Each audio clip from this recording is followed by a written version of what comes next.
Hello friends, welcome to Edu Shakha. ये है बिहार द्रोह प्रैक्टिस सेट 8। संघर्ष जीवन का सार है, इसके बिना कोई सफलता नहीं मिलती है, तो जीवन में मेहनत और संघर्ष करना अनिवार्य है। चलिए शुरू करते हैं आज का अपना ये सेट। फ्रेजर आयोग की स्थापना 1902 में निम्नलिखित में से किसके लिए किया गया था? तो फ्रेजर आयोग की बात करें तो फ्रेजर आयोग या फ्रेजर कमीशन, तो इसकी स्थापना 1902 में हुई थी। और इसका मुख्य काम क्या था? तो इसका मुख्य काम ये था कि पुलिस प्रशासन के कामकाज पर निगरानी रखना और साथ ही साथ इनसे जुड़े हुए सुझाव देना कि क्या क्या बदलाव किया जा सकता है, क्या चेंजेस कर सकते हैं जिससे और ज़्यादा सुधार आए, तो ये सब की जानकारी देना। इसके जो अध्यक्ष थे वो थे कलकत्ता उच्च न्यायालय के सेवानिवृत्त न्यायाधीश जिसका नाम था सर जेम्स फ्रेजर, इसीलिए इसका नाम दे दिया गया Fraser commission. Sir James Fraser के अलावा इसमें 6 अन्य लोग भी जो है इस आयोग का सदस्य थे। तो ये चीज़ है। उसके अलावा अगर शिक्षा से जुड़े हुए आयोगों की बात करें तो जैसे कि चार्ल्स और डिस्पैच जो 1854 में आया, इसके बाद जो है हंटर आयोग 1882 में आया, सैडलर आयोग 1907 में आया। तो इस तरीके से जो है समय समय पे अंग्रेज़ों ने शिक्षा में सुधार करने के लिए अलग अलग आयोगों का जो है नियुक्त किया। उसके अलावा एचिसन आयोग की बात करें तो ये 1886 में आया था और ये सिविल सेवा से जुड़ी हुई बदलावों के बारे में, उसमें क्या क्या और चेंजेस कर सकते हैं उसके बारे में जानकारी देता है। फिलॉसफी ऑफ बॉम्ब के रूप में जाने जाने वाला घोषणा पत्र निम्नलिखित में से किस संगठन द्वारा लाया गया था? तो फिलॉसफी ऑफ बॉम्ब की बात करें तो ये मैनिफेस्टो लाया गया था हिंदुस्तान सोशलिस्ट रिपब्लिक एसोसिएशन। अगर हिंदुस्तान सोशलिस्ट रिपब्लिक एसोसिएशन की बात करें तो इसकी शुरुआत हुई थी 1924 में। इसका तब नाम हुआ करता था हिंदुस्तान रिपब्लिक एसोसिएशन। आगे जाके इसको बदल दिया गया, इसमें सोशलिस्ट सब जोड़ दिया गया और हिंदुस्तान सोशलिस्ट रिपब्लिकन एसोसिएशन बन गया। और इस मैनिफेस्टो में फिलॉसफी ऑफ बॉम्ब में जो है इसे पता चलता है कि इनके सिद्धांत और विचार कैसे हैं। मेनली इनका मानना था कि अगर हमें क्रांति के लिए हिंसा करना पड़े तो वो भी करना चाहिए। तो ये चीज़ है। तो जो ये है ना the philosophy of the bomb, ये लेख जो है भगवती चरण बोहरा के द्वारा जो है लिखा गया था। तो ये जो है फिलॉसफी ऑफ बॉम्ब, ये लेख किसके द्वारा लिखा गया? तो भगवती चरण बोहरा के द्वारा जो है ये लेख लिखा गया था। ठीक है, ये चीज़ है। अगर हम बात करें गदर पार्टी को लेकर तो गदर पार्टी की स्थापना जो है 15 जुलाई 1913 को हुआ था और ये भारत में नहीं बल्कि संयुक्त राज्य अमेरिका में जो है ये बनाया गया था ये पार्टी। इसी तरीके से हिंदुस्तान रिपब्लिकन एसोसिएशन 1924 में बनाया गया। इसका गठन किसके द्वारा किया गया था? तो हिंदुस्तान रिपब्लिकन एसोसिएशन का गठन जो है राम प्रसाद बिस्मिल और सचिंद्र सन्याल के द्वारा जो है किया गया था। ये चीज़ है। उसके अलावा जो है युगांतर पार्टी की बात करें तो युगांतर पार्टी जो है 1906 में जो है इसका निर्माण किया गया और इसकी स्थापना अरविंदो घोष, वरिन घोष, इन लोगों के द्वारा जो है इसकी स्थापना की गई थी। और यही हिंदुस्तान रिपब्लिकन एसोसिएशन का नाम जो है 1928 में जो है कर दिया गया हिंदुस्तान सोशलिस्ट रिपब्लिक एसोसिएशन। तो इसमें एक नया शब्द जोड़ दिया गया, सोशलिस्ट। बंगाल में एशियाटिक सोसाइटी की स्थापना 1784 में किसके द्वारा किया गया था? तो बंगाल में एशियाटिक सोसाइटी ऑफ बंगाल जो है इसकी स्थापना की गई थी विलियम जोन्स के द्वारा। और इस सोसाइटी का मुख्य काम क्या था? तो इसका मुख्य काम था कि एशिया का जो इतिहास है, भाषा, कला, साहित्य, इन सब के अध्ययन को जो है बढ़ावा देना। तो एक तरीके से यहाँ के ज्ञान को और ज़्यादा विस्तार करना। हालांकि 1825 में जो है इसका नाम बदल के रख दिया गया खाली एशियाटिक सोसाइटी। पहले था एशियाटिक सोसाइटी ऑफ बंगाल और 1825 में कर दिया गया एशियाटिक सोसाइटी।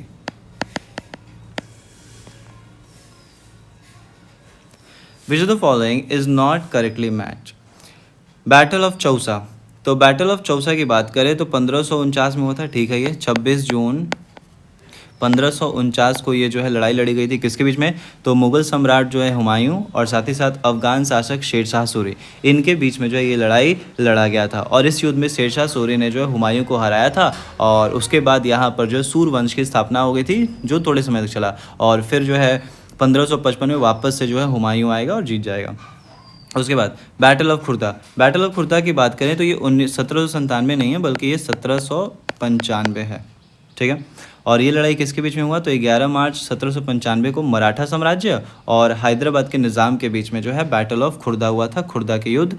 तो ये जो है गलत है, सही जवाब होगा इसका 1795 होना चाहिए था। उसके अलावा बात करें पहला बैटल पानीपत का, तो ये सही है, 1526 में हुआ है पहला बैटल। किसके बीच में? तो बाबर और इब्राहिम लोदी के बीच में जो है पहला बैटल हुआ था पानीपत का। और ये जो बैटल है इसमें बाबर जीत गया था और उसके बाद जो मुगल साम्राज्य यहाँ पर स्थापित हो गया। चंदेरी का युद्ध, चंदेरी का युद्ध जो है 1528, तो ये ठीक है। चंदेरी का युद्ध जो है 1528 में हुआ था। किसके बीच में? तो बाबर और मेदिनी राय के बीच में जो है ये युद्ध लड़ा गया था और इसमें भी जो है बाबर जीता, मेदिनी राय जो है हार गया था। बसेन की संधि, ट्रिटी ऑफ बसेन के दौरान निम्न में से पेशवा कौन था? बसेन की संधि की बात करें तो ये हुआ था 31 दिसंबर 1802 को। अंग्रेज़ों और मराठों के बीच में जो 3 युद्ध लड़ा गया था, तो जिसमें से पहला युद्ध जो है 1775 से शुरू हुआ, 1782 में ख़त्म हुआ। दूसरा युद्ध जो है 1803 से 1805 तक चला। तो दूसरे युद्ध का जो एक कारण था वो था ट्रिटी ऑफ बसेन, जिसके द्वारा जो मराठा के पेशवा वगैरह हैं इनको लगता है कि कहीं ना कहीं इनके साथ जो जाती हुई है और ऐसा ट्रिटी नहीं होना चाहिए। तो इस समय जो पेशवा थे वो थे बाजीराव द्वितीय। तो बाजीराव द्वितीय जो है ये पेशवा थे ट्रिटी ऑफ बसेन के द्वारा, बसेन के समय द्वारा नहीं, बसेन के समय। किस एंग्लो सिख युद्ध के बाद लॉर्ड डलहौजी ने पंजाब पर कब्जा कर लिया?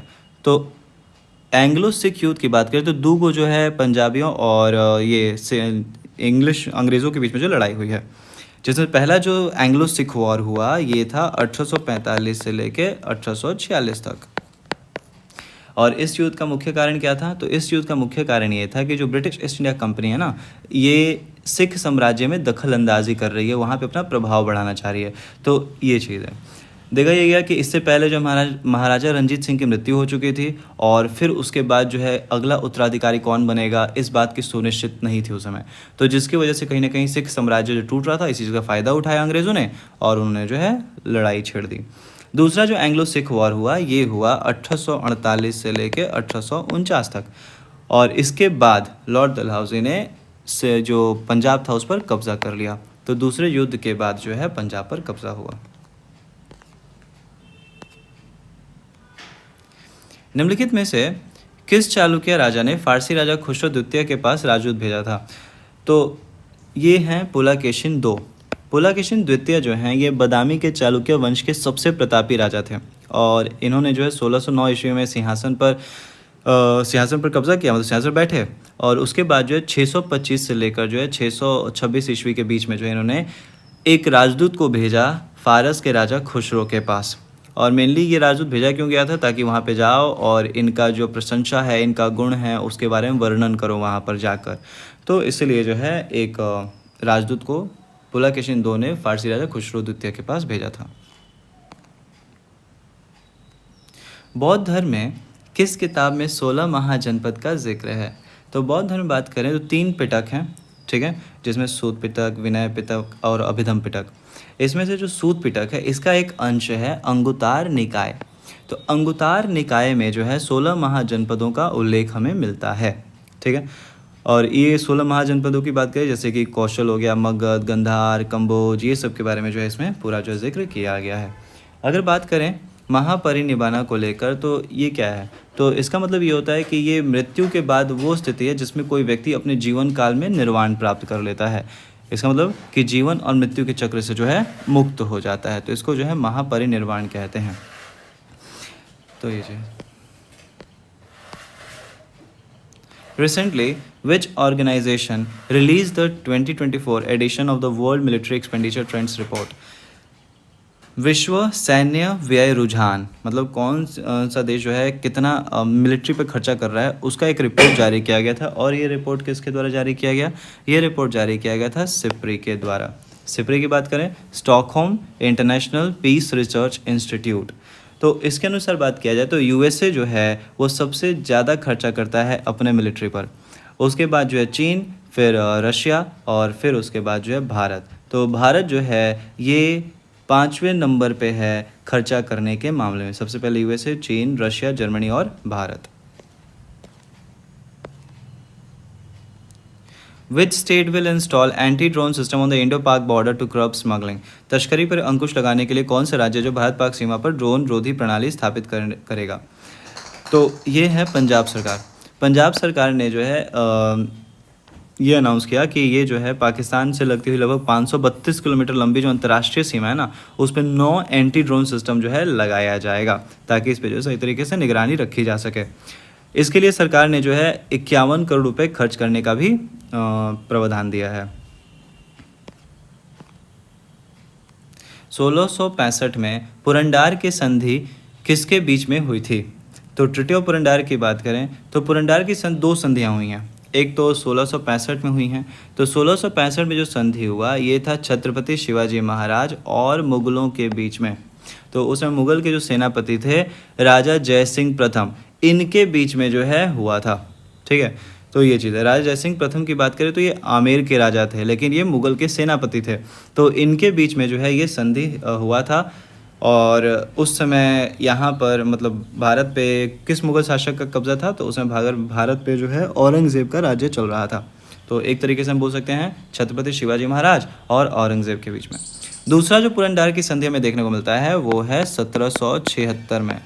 1776 में जो पुरंडार की संधि हुई किसके बीच में? तो अगेन ईस्ट इंडिया कंपनी, अंग्रेज़ों के बीच में और मराठों के बीच में।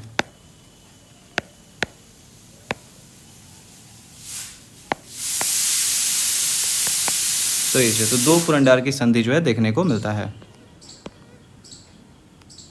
निम्न में से किसने वंदे मातरम अखबार की शुरुआत की थी? निम्न में से किसने होगा इसे?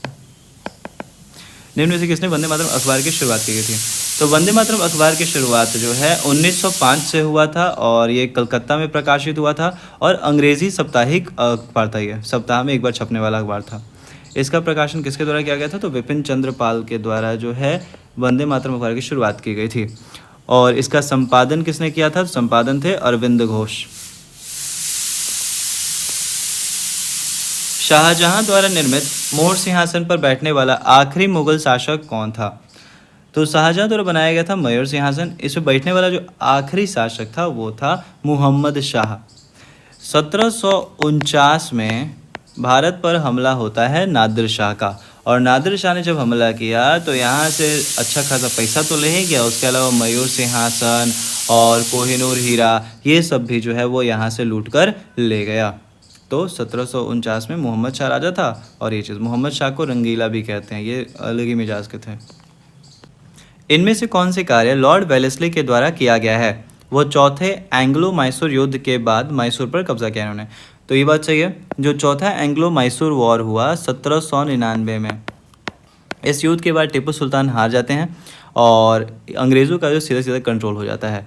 हालांकि अंग्रेज़ों ने उसे पूरी तरीके से कब्जा नहीं किया, वहाँ पर एक जो है कठपुतली के शासक को बैठा दिया गया और उसके बाद जो है 1831 में पूरी तरीके से जो है मैसूर को मिला लिया जाएगा।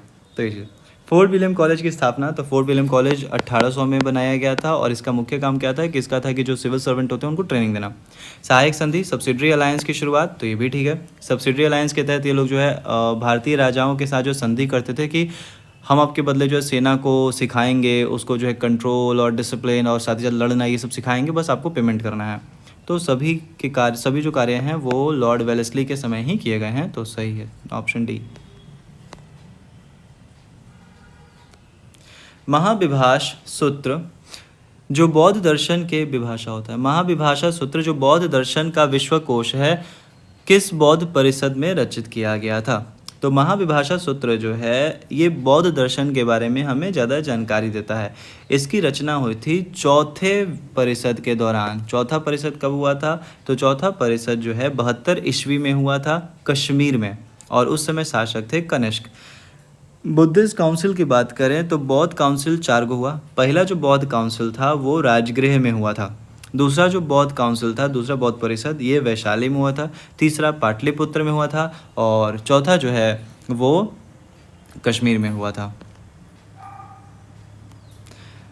भारत ने हाल ही में किस देश के साथ सित्तवे बंदरगाह समझौते पर हस्ताक्षर किया है? तो सित्तवे बंदरगाह की बात करें तो ये म्यांमार में है। तो भारत ने एक समझौता हस्ताक्षर किया है म्यांमार के साथ, और इस समझौते के अनुसार भारत कहीं ना कहीं जो डायरेक्टली जो नॉर्थ ईस्टर्न स्टेट्स हैं, उत्तर पूर्वी राज्य, इनको बंगाल की खाड़ी से डायरेक्ट जोड़ने का कार्य किया जा रहा है।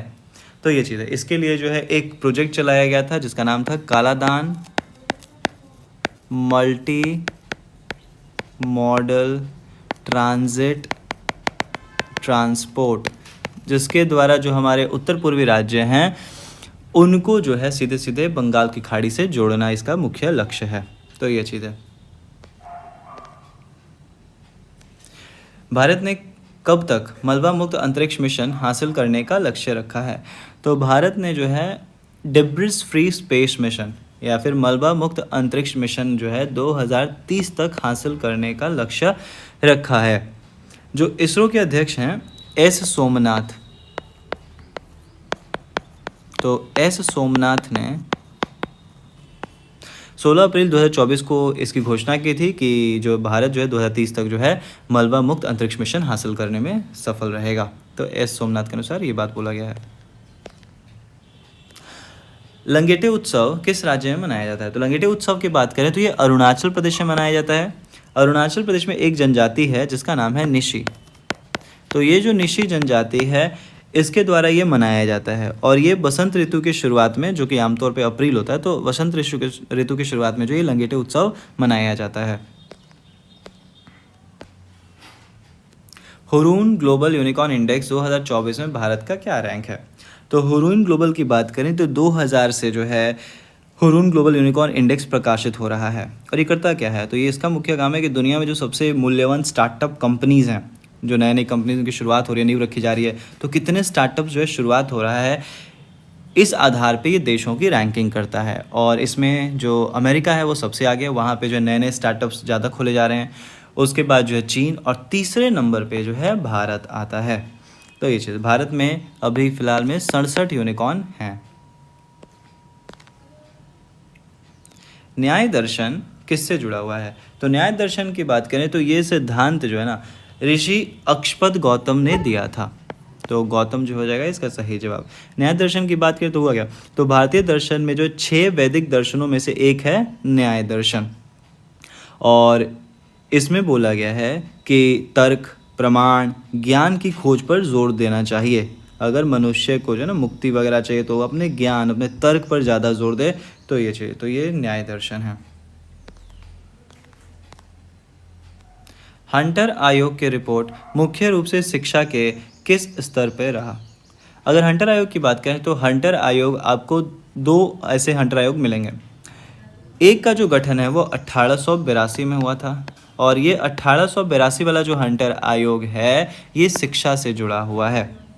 और इसके अनुसार जो ब्रिटिश भारत में जो शिक्षा है उसकी स्थिति का मूल्यांकन, सुधार करने के लिए जो है इस हंटर आयोग का गठन किया गया था। और इसका मुख्य काम था कि भाई प्राथमिक शिक्षा पर ज़्यादा जोर देना, बाकी सब पे नहीं। प्राथमिक शिक्षा में किस तरीके से सुधार कर सकते हैं, क्या बदलाव कर सकते हैं, इसको लेके जो है हंटर आयोग 1882 का निर्माण किया गया।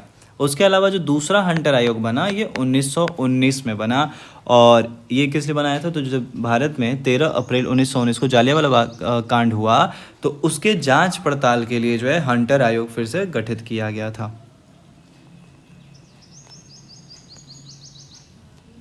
निम्नलिखित में से किस स्थान से नौपाषाण के गड्ढे वाले आवास के अवशेष मिले हैं? तो नौपाषाण के गड्ढे वाले जो आवास हैं इसके अवशेष मिले हैं बुरज़ाहोम से। तो ऑप्शन ए, बुरज़ाहोम से जो है हमें इस चीज़ की जानकारी मिलती है। बुरज़ाहोम है कहाँ? तो बुरज़ाहोम जो है ये जम्मू कश्मीर में है। प्रारंभिक मध्यकाल में कन्नौज के लिए त्रिपक्षीय संघर्ष में किस दक्षिण भारतीय राज्य ने भाग लिया? Tripartite struggle. तो अगर हम बात करें कन्नौज के जो त्रिपक्षीय संघर्ष हुआ, 3 राजा लोग कन्नौज के लिए लड़ रहे थे 8वीं और 9वीं शताब्दी में। ये कौन कौन है? ये हैं पाल वंश, साथ ही साथ प्रतिहाराज और राष्ट्रकूटाज। तो राष्ट्रकूट जो थे ये दक्षिण भारत से थे, तो ये लोग जो है आपस में लड़ रहे थे ताकि कन्नौज पे जो है कब्जा किया जा सके। पाल वंश के जो है धर्मपाल और प्रतिहारा राजा वत्सराज, और साथ ही साथ जो है राष्ट्रकूट राजा ध्रुव प्रथम, ये सब जो है आपस में लड़े जा रहे थे ताकि इस क्षेत्र पर कब्जा कर सकें। अगर गुजारा प्रतिहारास की बात करें तो इसकी शुरुआत हुई थी नागभट्ट एक के द्वारा 18वीं शताब्दी में, और इनका मुख्य स्थान कहाँ था? तो गुजारा प्रतिहारास गुजरात और राजस्थान, जो दक्षिणी राजस्थान है वहाँ पर ये लोग उनका कब्जा था। गुजारा प्रतिहारास में सबसे ज़्यादा महान शासक हुए वो थे मिहिर भोज।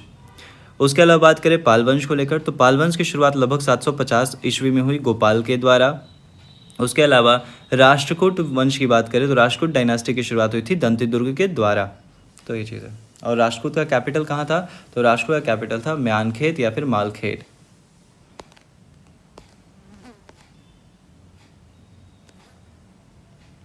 हाल ही में भारत के किस शहर को वर्ल्ड क्राफ्ट सिटी विश्व शिल्प नगर का दर्जा मिला हुआ है?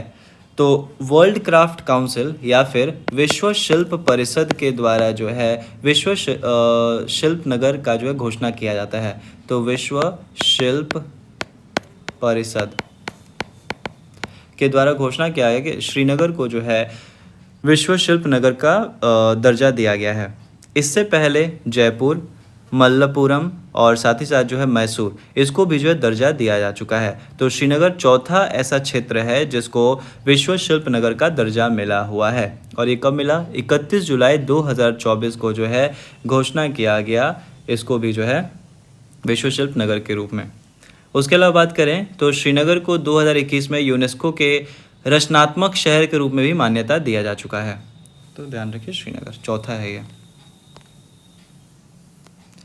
कौन सा राज्य एकीकृत पेंशन योजना को अपनाने वाला पहला राज्य बना है? तो एकीकृत पेंशन योजना की बात करें तो भारत सरकार 2024 में जो है जो सरकारी कर्मचारी हैं उनके लिए राष्ट्रीय पेंशन प्रणाली जो है लेके आता है, और जिसके तहत एक पोस्ट वाले व्यक्ति को एक जैसा पेंशन दिया जाएगा। इस चीज़ को अपनाने में जो पहला राज्य रहा वो था महाराष्ट्र। पेंशन की बात करें तो पेंशन ऐसा नहीं है कि अभी से दिया जा रहा है। 1881 में जो है royal commissions on civil establishment ने पहली बार जो है सरकारी कर्मचारियों को लिए पेंशन प्रदान करने का फैसला लिया था। तो ये चीज़ है। उसके अलावा 1919 और 1935 के अधिनियम के तहत भी जो है पेंशन का प्रावधान था। भारत का पहला बहुउद्देशीय हरित हाइड्रोजन पायलट परियोजना इस राज्य में शुरू किया गया है। तो ये राज्य है हिमाचल प्रदेश। तो हिमाचल प्रदेश में जो है पहला बहुउद्देशीय हरित हाइड्रोजन परियोजना जो है इसकी शुरुआत की गई है।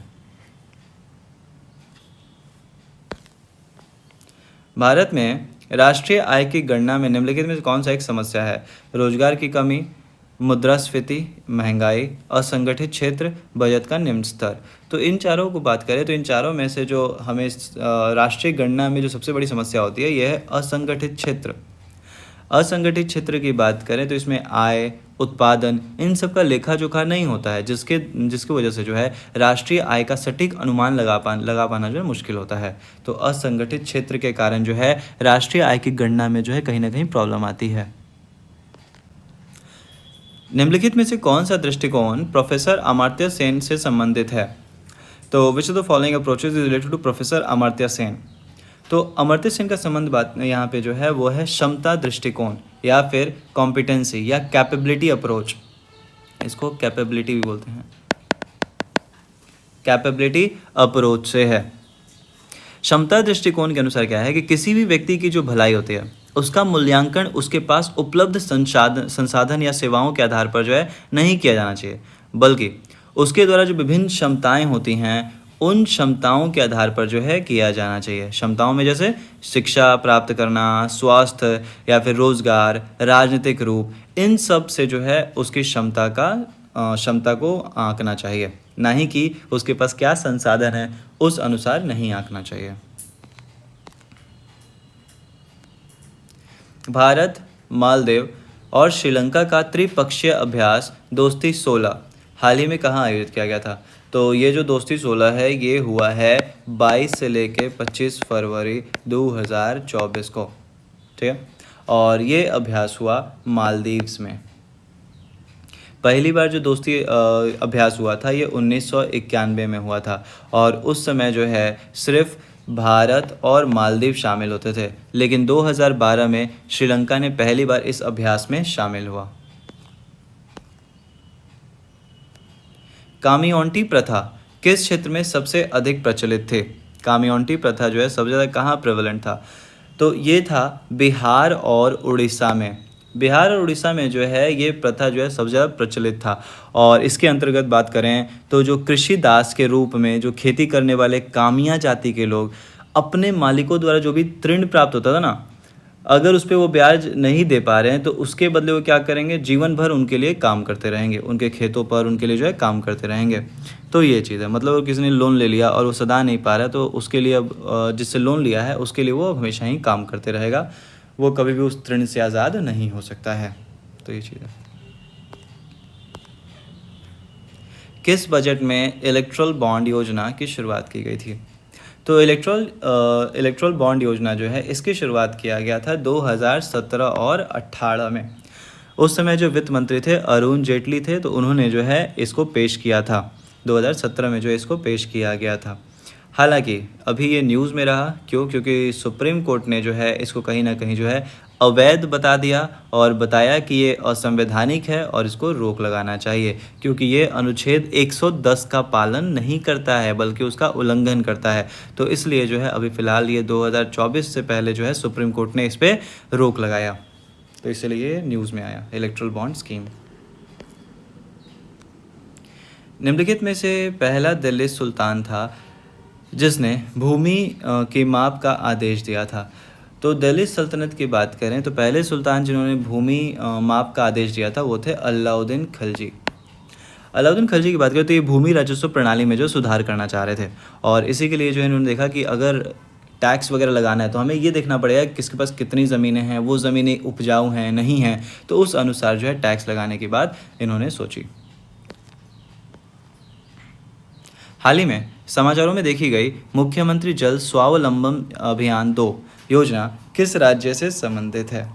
तो ये जो है मुख्यमंत्री जल स्वावलंबन अभियान योजना 2 जो है ये राजस्थान से संबंधित है। यह योजना जो वर्षा जल होता है ना उसके संरक्षण और साथ ही साथ जो है जल संरचनाओं के रखरखाव पर केंद्रित है। कौन सा देश भारत की जन औषधि योजना को अपनाने वाला पहला देश बन गया है? तो हाल ही में जो है मॉरिशस में विदेशी जन औषधि केंद्र खोला गया, जिसका उद्घाटन जो है हमारे विदेश मंत्री एस जयशंकर ने किया। ठीक है, तो ये हो जाएगा मॉरिशस। तो मॉरिशस में जो है पहला विदेशी जन औषधि केंद्र जो है खोला गया है। भारत और मॉरिशस के बीच में स्वास्थ्य साझेदारी परियोजना हुआ, जिसमें जो है जो भी दवाओं की ज़रूरत है भारत जो है उन दवाओं की आपूर्ति करेगा। तो ये सब चीज़ें हैं। World wild life crime report 2024 हाल ही में किस संगठन द्वारा जारी किया गया? तो विश्व वन्यजीव अपराध रिपोर्ट जो है 2024 इसको जारी किया गया संयुक्त राष्ट्र ड्रग एवं अपराध कार्यालय द्वारा। तो संयुक्त राष्ट्र ड्रग या मादक पदार्थ एवं अपराध कार्यालय जो है इसके द्वारा जो है ये world wild life crime report जो है जारी किया गया। ये रिपोर्ट करता क्या है? तो जो अवैध वन्यजीव व्यापार के विभिन्न जो पहलू हैं, जैसे कि अवैध शिकार, तस्करी या फिर संरक्षित प्रजातियों की तस्करी, तो इन सब से जुड़े हुए क्राइम के बारे में जो है ये जानकारी देता है वर्ल्ड वाइल्ड लाइफ रिपोर्ट।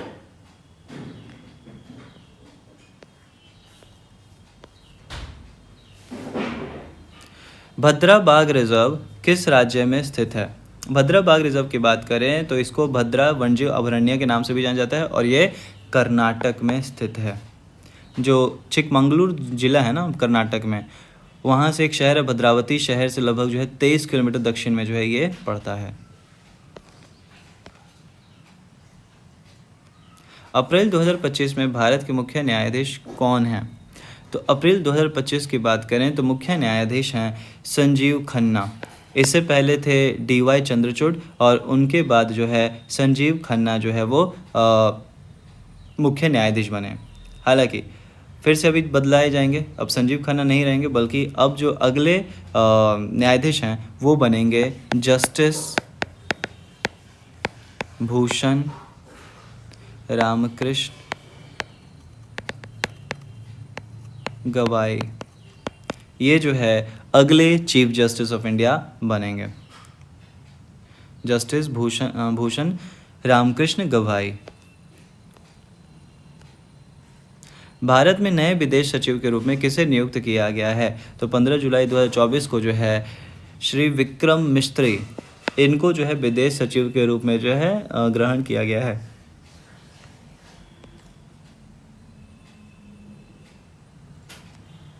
रिम्पैक्ट 2024 का आयोजन किस देश में किया गया था? तो रिम्पैक 2024 की बात करें तो इसका आयोजन जो है संयुक्त राज्य अमेरिका का हवाई द्वीप पे जो है इसका आयोजन हुआ था। और इस अभ्यास में जो है 29 देशों ने जो है भाग लिया है, जिसमें इसमें जो भारत भी शामिल रहा था रिम्पैक अभ्यास में। ये एक नौसैनिक अभ्यास है। उदंतपुरी बिहार का निर्माण किसने करवाया था? तो उदंतपुरी जो विश्वविद्यालय है इसका निर्माण जो है पाल वंश के शासक थे गोपाल, इन्होंने करवाया था 8वीं शताब्दी में। ये है कहाँ? तो ये जो है ना बिहार के बिहार शरीफ में जो है स्थित है, और ये बौद्ध महाविहार भी था। तो उदंतपुरी बिहार का जो स्थापना है, निर्माण है, वो गोपाल के द्वारा जो है करवाया गया था। उदंतपुरी की बात करें तो उदंतपुरी को जो है नालंदा के बाद प्राचीन भारत का दूसरा सबसे पुराना विश्वविद्यालय जो है माना जाता है।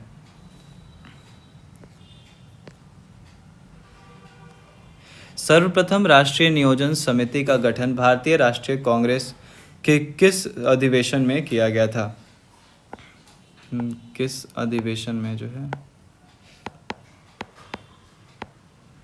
किया गया था?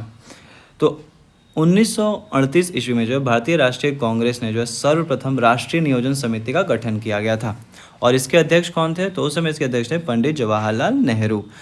1938 में कांग्रेस का अधिवेशन हुआ था, हरिपुरा अधिवेशन। तो कांग्रेस के अध्यक्ष कौन थे उस समय? तो उस समय कांग्रेस के अध्यक्ष चुने गए थे सुभाष चंद्र बोस। तो हरिपुरा अधिवेशन में जो है सुभाष चंद्र बोस थे, और इसी समय जो है भारतीय राष्ट्रीय कांग्रेस ने राष्ट्रीय नियोजन समिति का गठन किया गया था, और राष्ट्रीय नियोजन समिति के जो अध्यक्ष बने वो थे जवाहरलाल नेहरू। कॉरियोलिस बल का प्रभाव न्यूनतम कहाँ होता है? तो पृथ्वी जब घूमती है ना, तो उसके चलते जो फोर्स जनरेट होता है उसे कॉरियोलिस बल कहते हैं। तो कॉरियोलिस बल का जो प्रभाव है ये सबसे कम हमें देखने को मिलता है विषुवत रेखा पर, भूमध्य रेखा या इक्वेटर जो है, तो इक्वेटर पे जो है हमें सबसे कम प्रभाव देखने को मिलता है। ये प्रभाव पृथ्वी के घूर्णन के कारण होता है। और सबसे अधिक कहाँ होता है? तो सबसे अधिक कॉरियोलिस बल जो देखने को मिलता है वह है ध्रुवों पर। ठीक है, भूमध्य रेखा पर पृथ्वी के जो घूर्णन की गति होती है वो सबसे कम होती है। इसी कारण कॉरियोलिस बल जो है का प्रभाव भी सबसे कम भूमध्य रेखा पर ही देखने को मिलता है। तो जहाँ पर स्पीड ज़्यादा होगा वहाँ पे बल ज़्यादा, जहाँ पे स्पीड कम वहाँ पे बल कम हो जाता है। विश्व में सबसे पहले आधुनिक रूप से सीमेंट का निर्माण कहाँ किया गया था? तो 1824 में ब्रिटेन में जो है ना पोर्टलैंड नामक स्थान पर जो है सीमेंट का निर्माण किया गया था। तो 1824 ब्रिटेन में जो है ये आविष्कार किया गया। और जोसेफ एस्परडीन एक व्यक्ति थे जिनका नाम था जोसेफ एस्परडीन, इन्होंने जो है इसका आविष्कार किया था, और इसे नाम दिया गया पोर्टलैंड सीमेंट, क्योंकि ये जो है ना पोर्टलैंड स्टोन की तरह दिखता है, तो इसलिए जो है इसको पोर्टलैंड सीमेंट नाम दिया गया। निम्नलिखित में से कौन सा ग्रह अपनी धुरी पर चक्कर लगाने में सबसे कम समय लेता है? तो अपनी धुरी पर चक्कर लगाने में जो सबसे कम समय लेता है वो है बृहस्पति। बृहस्पति ग्रह को लगभग जो है 10 घंटे लगते हैं अपनी धुरी पर चक्कर लगाने के लिए, और ये सौर मंडल में किसी भी ग्रह के मुकाबले जो है सबसे कम समय लेता है। तो ये चीज़ है, ये सबसे तेज घूमने वाला ग्रह है। भारत के नए संसद भवन के संबंध में निम्नलिखित में से कौन सा कथन जो है गलत है? तो भारत का जो नया संसद भवन है वो उसका आकार त्रिकोणीय है, बिल्कुल ट्रायंगुलर शेप में है वो। नए संसद भवन की छत पर राष्ट्रीय प्रतीक का निर्माण किया गया है। ग्रेनाइट और बलुआ पत्थर का उपयोग इसके निर्माण में किया गया, ये भी ठीक है। नए संसद भवन में 3 मुख्य द्वार हैं, भूमि, जल और आग। नहीं, भूमि है, जल है, लेकिन आग को समर्पित नहीं किया गया है, तो ये स्टेटमेंट जो है गलत है। तो ऑप्शन डी जो है ये गलत स्टेटमेंट हो जाएगा। ठीक है, 3 द्वार हैं जिसमें से एक मेनली इसमें बात किया जाए तो इसमें 6 प्रवेश द्वार है, 6 प्रवेश द्वार है, और इस 6 प्रवेश द्वार में से 3 जो हैं जिसका नाम अश्व, गज और गरुड़ रखा गया है, और इन गेटों का इस्तेमाल उपराष्ट्रपति, स्पीकर या प्रधानमंत्री करेंगे। वहीं जो 3 अन्य द्वार हैं ना, जिसको मकर गेट, शार्दुल गेट और हंस गेट करते हैं, हंस गेट कहते हैं, उसका जो इस्तेमाल है वो संसद और जो पब्लिक है वो लोग उसका इस्तेमाल जो है कर रहा है। तो ये चीज़ है। तो यहाँ पर भूमि है, जल है और साथ ही साथ जो है वायु, आग का कोई जिक्र नहीं है। ठीक है, तो ये चौथा स्टेटमेंट गलत है। ओके, तो ये चीज़ है। अच्छा, ये उसी का इंग्लिश हो गया कि which the following statement is wrong regarding new parliament. Triangular होता है, नेशनल एनवलप इसके रूफ पर है, ग्रेनाइट और सैंडस्टोन से बना हुआ है, और 3 जो है फायर नहीं होगा बल्कि एयर होगा। तो ये चीज़ है। अगर नए संसद भवन की बात करें तो इसमें लोकसभा के लिए लगभग जो है 888 सीटें बनाई गई हैं, और वहीं राज्यसभा के लिए जो है 384 सीटें जो है बनाई गई हैं। तो कुल मिला के 1272 सीटें जो हैं, 1272 जो संसद है वो इसमें बैठ सकते हैं। Which of the following states has the highest population density? अगर हम बात करें 2011 जनगणना के अनुसार बिहार का सबसे ज़्यादा जनसंख्या घनत्व था, और वो था 1106। मतलब 1 किलोमीटर वर्ग में जो है लगभग 1106 लोग आते हैं। बिहार के बाद जो है पश्चिम बंगाल, वेस्ट बंगाल का जो है सबसे ज़्यादा जनसंख्या घनत्व था। 2011 के अनुसार जो पूरे भारत का जनसंख्या घनत्व था वो था 382, और सर्वाधिक बिहार का था, उसके बाद पश्चिम बंगाल, केरल 860, उत्तर प्रदेश में 829। तो यहाँ पे इसके अनुसार सही जवाब हो जाएगा वेस्ट बंगाल। बंगाल का घनत्व कितना रहा? तो बंगाल का घनत्व था 1028, वहीं बिहार का 1106।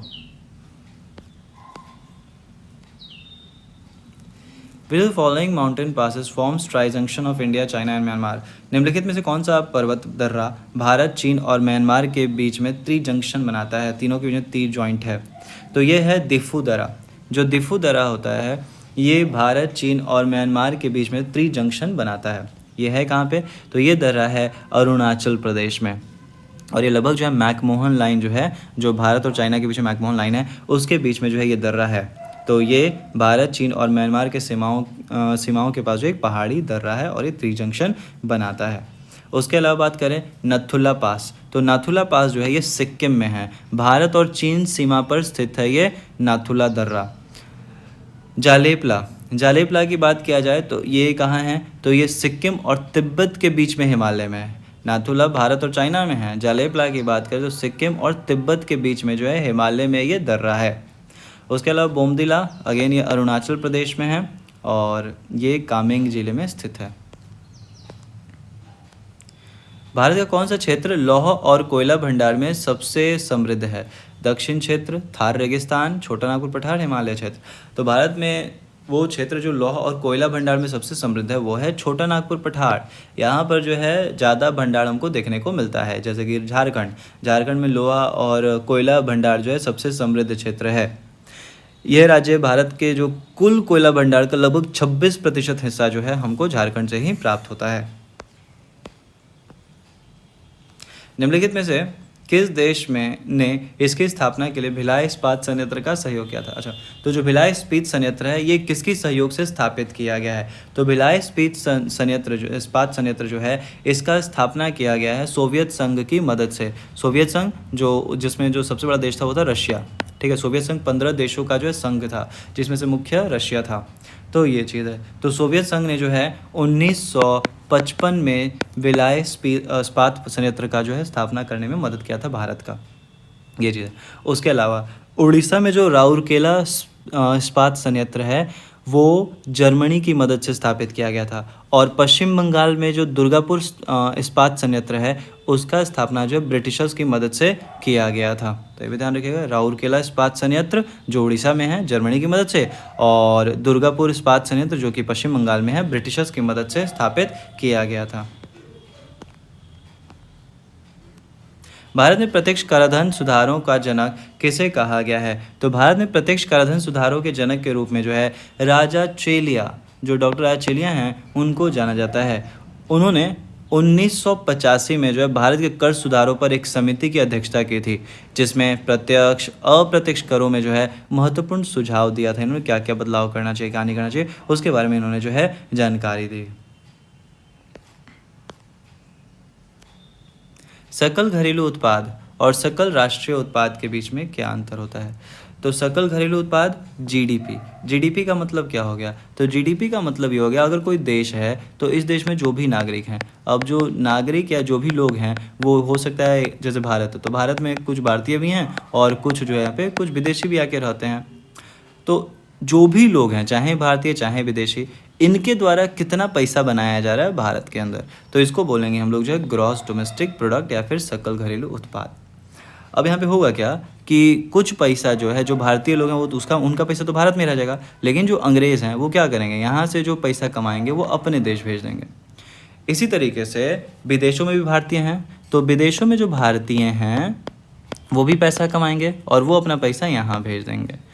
तो ग्रॉस डोमेस्टिक प्रोडक्ट में से कितना पैसा, जो सकल घरेलू उत्पाद है उसमें से कितना पैसा बाहर गया वो माइनस कर दिया जाता है, और कितना पैसा बाहर से अपने देश में आ रहा है उसको जोड़ लिया जाता है। तो ये हमको दे देता है सकल राष्ट्रीय उत्पाद। तो दोनों में अंतर क्या है, तो दोनों में अंतर होता है विदेश से शुद्ध देशी आय, मतलब कि विदेशों से कितना आय आ रहा है ये चीज़। तो पहली बात तो भारत से जो विदेशी हैं वो बाहर भेजेंगे पैसा तो वो माइनस करो, और जो विदेशों में भारतीय हैं वो भारत वापस पैसा भेजेंगे तो उसको जोड़ लो। तो ये चीज़ है, तो यही अंतर हो जाता है इसमें। स्कर्वी किसकी कमी के कारण होता है, तो स्कर्वी की बात करें तो ये विटामिन सी की कमी के कारण होता है। विटामिन सी को जो है एस्कॉर्बिक एसिड भी कहते हैं। तो ये चीज़ है। मध्य एशिया के स्टेपी क्षेत्र के निवासियों द्वारा पशुओं की खालों से निर्मित अस्थायी मानव आवास को क्या कहा जाता है, तो मध्य एशिया के जो मैदान हैं जानवरों की खाल से बनाए अस्थायी मानव आवासों को जो यूट्स कहा जाता है।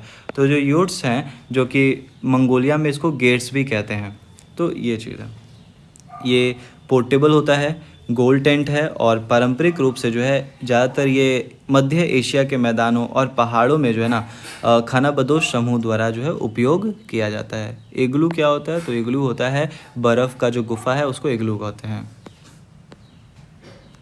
किस देश में विश्व के सबसे बड़े direct air capture and storage plant mammoth का परिचालन शुरू किया गया है, तो विश्व के सबसे बड़े डायरेक्ट एयर कैप्चर और स्टोरेज प्लांट मैमथ का जो संचालन किया गया है वो है आइसलैंड। तो आइसलैंड में जो है शुरुआत किया गया है। ये प्लांट किस कंपनी द्वारा किया गया है, तो ये प्लांट जो है स्विस कंपनी है जिसका नाम है क्लाइम वर्क्स। तो क्लाइम वर्क्स के द्वारा जो है ये संचालित किया जा रहा है। निम्न में से कौन सा कर केंद्र सरकार द्वारा लगाया जाता है परंतु राज्य सरकार द्वारा एकत्र तथा आवंटित किया जाता है, तो वो कर जो देखो मेनली क्या होता है ना, कर होता है। तो एक तो हो गया कि केंद्र सरकार लगाएगी और केंद्र सरकार ही वसूल लेती है, हालांकि कुछ हिस्सा वो राज्य सरकार को भी देगी लेकिन वसूलने का कार्य केंद्र सरकार कर लेता है। तो ये जैसे कि आय कर की बात करें, जो ये होता है इनकम टैक्स, क्या होता है केंद्र सरकार कलेक्ट करता है और कुछ हिस्सा वो अपने पास रखेगा, कुछ हिस्सा राज्यों को भी दे देता है। तो ये चीज़ है। तो यहाँ बात करें हम लोग, तो यहाँ पे क्या हो जाता है वस्तु कर, संपदा कर, स्टंप कर। तो स्टंप कर जो है ना ये केंद्र सरकार द्वारा लगाया जाता है, लेकिन इसको एकत्र कौन करेगा, इसको एकत्र और आवंटित करता है राज्य सरकार। तो इसलिए सही जवाब हो जाएगा यहाँ पे स्टैंप ड्यूटी या स्टैंप कर। स्टैंप ड्यूटी क्या होता है, जो ज़मीन की खरीद बिक्री होती है ना, तो उस समय जो स्टैंप ड्यूटी लगता है, टैक्स देना पड़ता है, इसी को स्टैंप कर या स्टैंप ड्यूटी कहते हैं।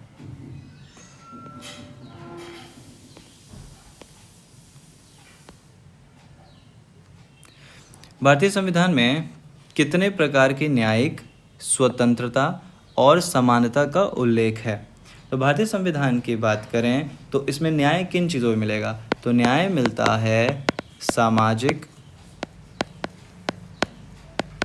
आर्थिक और साथ ही साथ जो है राजनीतिक। तो न्याय 3 चीज़ों में मिलता है, सामाजिक, आर्थिक और राजनीतिक। तो पहले का 3 हो जाएगा।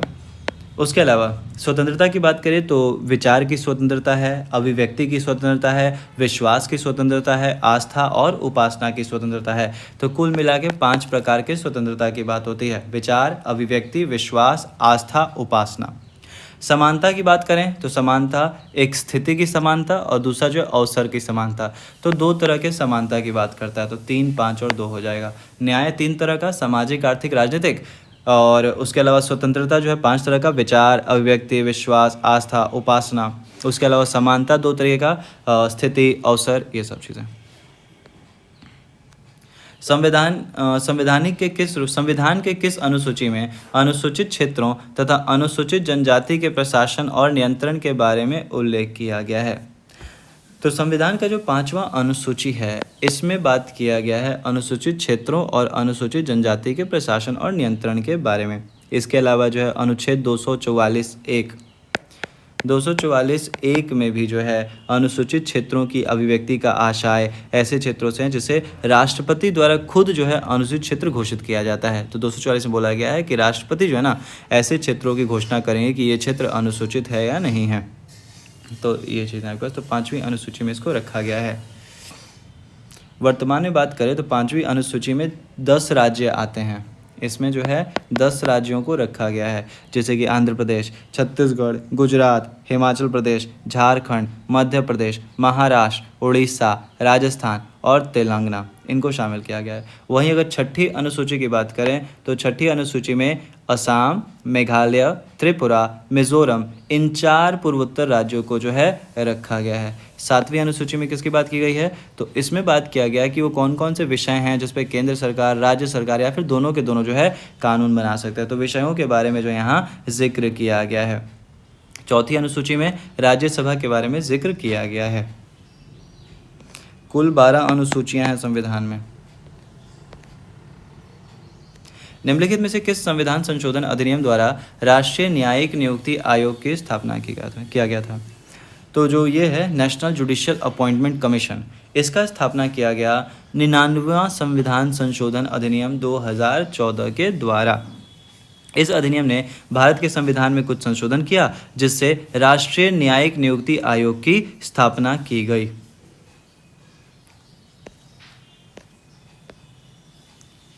अति लघु रेडियो तरंगों का आविष्कार निम्न में से किस वैज्ञानिक के योगदान सबसे महत्वपूर्ण रहा है? तो जो अति लघु रेडियो तरंग है, अल्ट्रा माइक्रोस्कोपिक या स्मॉल रेडियो वेव्स, इसकी खोज किया गया था जगदीश चंद्र बोस के द्वारा। तो ये चीज़ है। रेडियो तरंग में जो है सबसे कम ऊर्जा होता है और इसमें जो है सबसे लंबी तरंग दैर्घ्य वेवलेंथ होता है।